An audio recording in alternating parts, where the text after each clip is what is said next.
É irônico o quanto grande parte das pessoas adorariam gostar mais de si, desenvolver amor próprio, mas não suportam ficar sozinhas. Eu, por muito tempo, fiz um esforço para essa caminhada não ser solitária, mas eu comecei a perceber que não tem jeito, não tem o que fazer.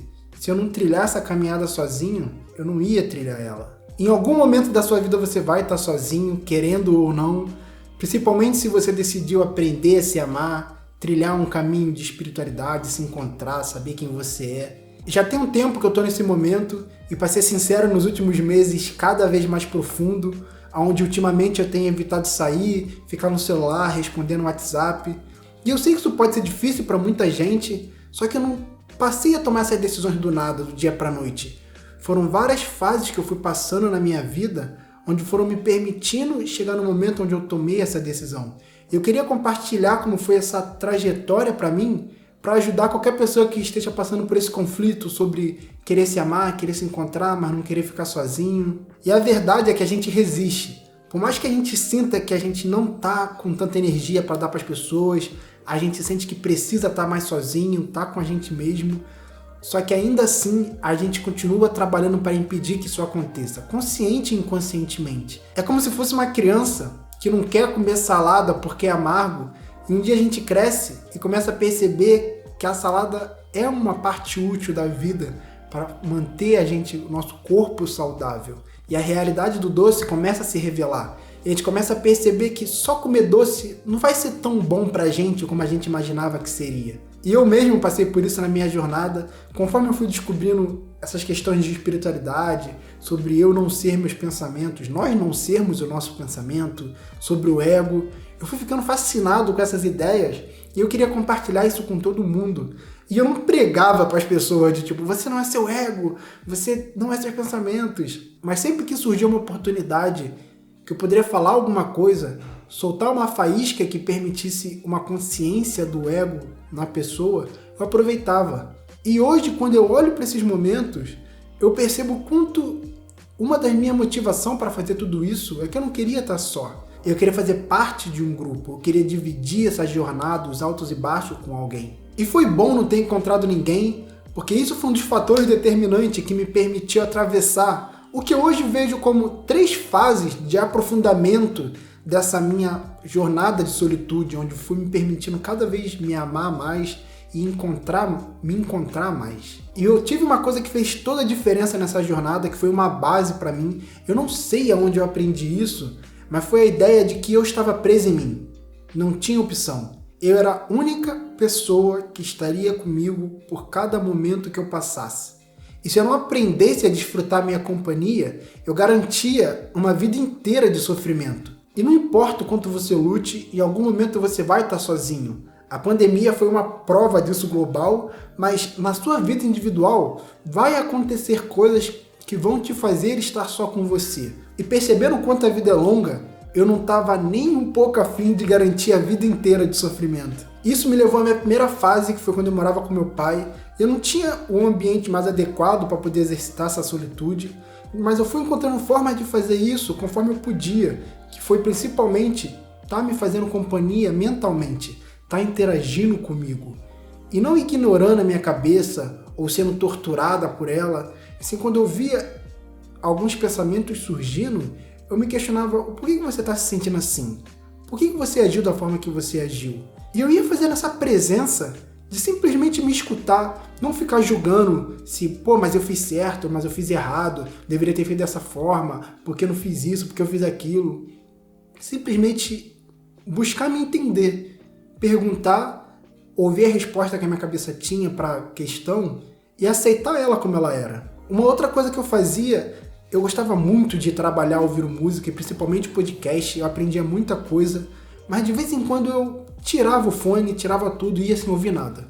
Ia só ouvir na minha cabeça. E eu fui percebendo que por mais gostoso que ouvir essas mídias fossem, era uma distração, era um entretenimento. Era um momento que eu acabava fugindo de mim. Então quando eu fui me forçando aos poucos, eu não fazia isso todo dia, mas tinha alguns dias que me dava vontade, eu sentia que seria bom para mim fazer, e eu ia me escutando e passando esse momento comigo. Isso tudo foi acontecendo até minha segunda fase, onde eu fui morar sozinho e eu literalmente fiquei preso comigo, não só porque eu morava num quartinho, mas também porque rolou a pandemia e não teve muita opção. Mas nesse momento eu já me amava muito, eu já curtia muito a minha companhia por conta de tudo que eu fui passando na minha primeira etapa. E aqui, agora passando períodos mais longos sozinho e exercitando essa solitude na prática, eu fui aprofundando essa minha relação comigo mesmo.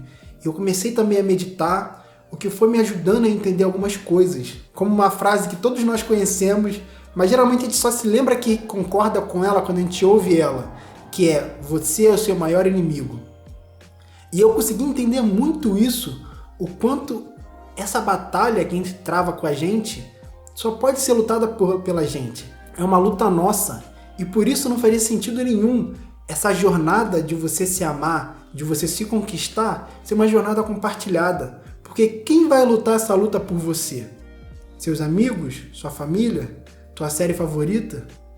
Se você não fazer presença nesse campo de batalha, você basicamente aceita perder por desistência e deixar esse medo de você que você tem dentro de você e cada vez crescendo, porque você sempre escolhe fugir dessa luta. E conforme a pandemia foi passando, eu fui cada vez vivendo mais e mais a minha vida social, e foi uma fase onde eu aprofundei muito a minha vida social, e eu tive minhas razões para isso. Eu entendo esse momento, foi importante, principalmente para hoje eu ver o que eu estava abrindo mão por estar investindo tanto nessa vida social do jeito que eu estava. Então eu fiz uma mudança para SP, o que marcou o início dessa minha terceira fase.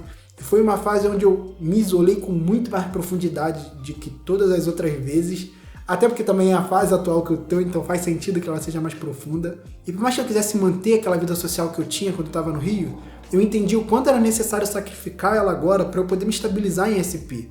Então por mais ou menos 6 a 9 meses, a minha vida foi simplesmente trabalhar e casa, trabalhar e casa. Evitei conhecer o máximo de pessoas possível, evitei sair, até que eu conseguisse alugar uma casa aqui de fato, ficar morando aqui. E esse período me fez perceber o quanto eu viajava na vida cheio de cacarecos, cheio de traquitanas.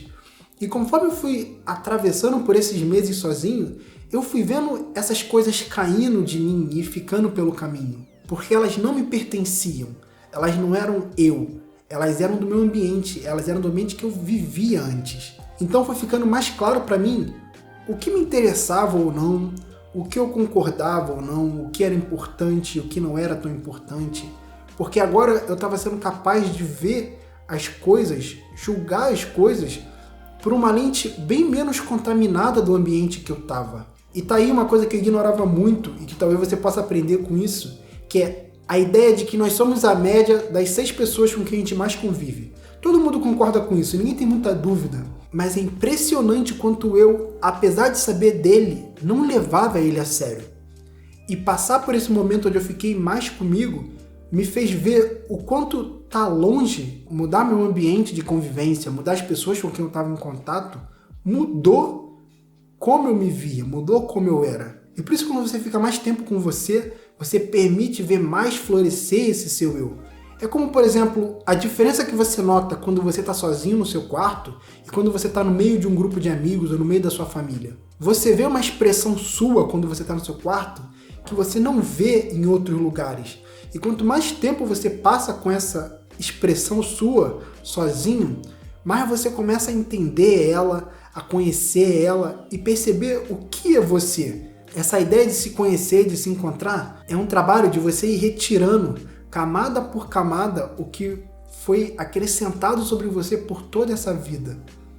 E você vai cada vez mergulhando mais no fundo do seu ser e se permitindo encontrar o que tem lá no fundo, o que é você. E conforme você vai solidificando esse conhecimento próprio, essa aceitação por você mesmo, isso muda até a forma como você recebe as coisas quando você está se relacionando com outras pessoas.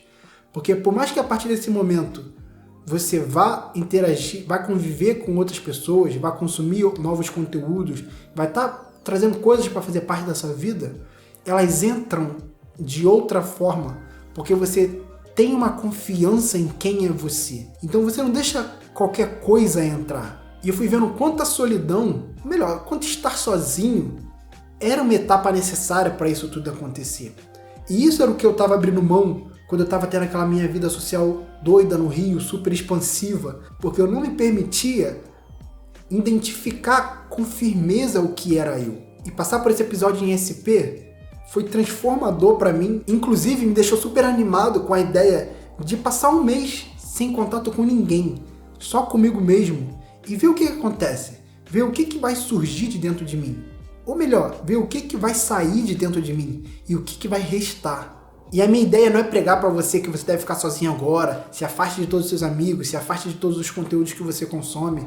Eu não quero criar essa hipervalorização da solitude, porque na sociedade, na nossa vida, a gente já vê essa hipervalorização da vida social, de estar acompanhado, de nunca estar sozinho, que é bem mais divertido quando você está com alguém. E eu não acho que resolveria o ponto simplesmente supervalorizando o outro lado, mas sim entender que é um tempo para cada coisa. Eu não vou ficar nessa fase de solidão para a vida toda, mas eu já reconheço a importância de eu estar mergulhando nessas etapas e trazer minha experiência, inclusive para mostrar para as pessoas o que a gente consegue realizar como ser humano quando a gente aceita estar com a gente mesmo, quando a gente se aceita.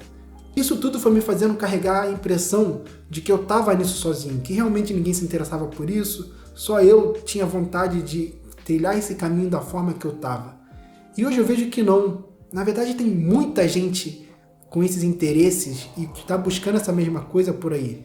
Eu só estava procurando nos lugares errados. Se você se identifica com isso, conta pra mim como foi que você começou a trilhar essa jornada espiritual. Qual foi a faísca que despertou a sua consciência? Te vejo no próximo vídeo e busque conhecimento.